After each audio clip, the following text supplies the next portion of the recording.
Në kuadër të projektit Code Trust në Shkodër u organizua një takim me fokus kujdestarinj mjedisore bregdetare që përfason zonën pilot të lumit Buna si pjesë e detit Mesdhe, një pasuri e jashtëzakonshme e biodiversitetit, por që sot po përballet me presione të mëdha antropogjene. Ambientalisti i mjedisit Zamir Dedej u shpreh se bregdeti Velipojës është zgjedhur për shkak të potencialit turistik, por edhe për shkak të ndërtimeve të shumta që ka sot kjo zonë. Është zgjedhur zona e Velipojës dhe komplet gjiri i Bunës dhe zona e mbrojtur, të cilët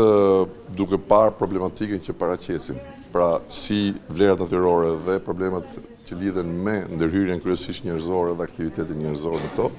është përzgjedhur si një zonë që përmbush kriteret për të qenë pjesë e këtij projekti. Strategjia që është hartuar nga konsulentët shqiptar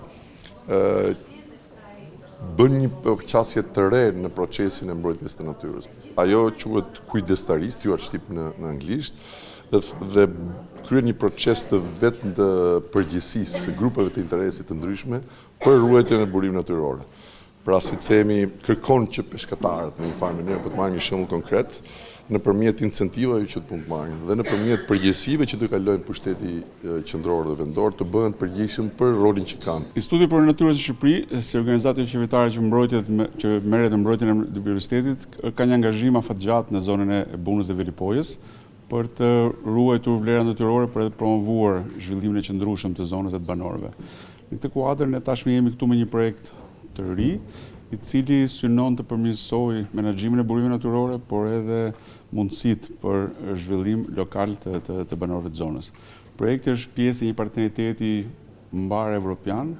ku janë 8 partnerë nga vende të ndryshme të Evropës, si të Bashkimit Evropian, por edhe vende që aderojnë në Bashkimin Evropian si Shqipëria dhe Bosnia-Hercegovina. Ky projekt ka si synim jo vetëm menaxhimin e burimeve natyrore, por edhe zhvillimin lokal të banorëve të zonës. Në vijim të gjithë takimeve të realizuara në kohë, le të themi, gjatë implementimit edhe formalizimit të këtij projekti, janë identifikuar dhe përcaktuar pikat kryesore orientuese për hartimin edhe zbatimin e strategjisë së kujdestarisë për zonën e Velipojës. Duhet të theksoj që hartimi i kësaj strategjie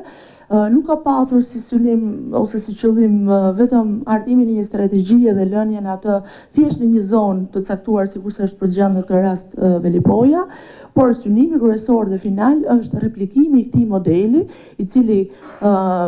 besojmë fort që për shkak të angazhimit shumë serioz që ka qenë në nivel të gjitha institucioneve, do të jetë i suksesshëm të replikohet edhe në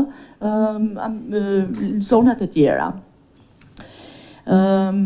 Paralelisht me procesin e hartimit dhe miratimit të strategjisë janë organizuar dhe takime me aktor lokal në zonën e Velipojës. Nga këto takime ndër të tjera është synuar dhe identifikimi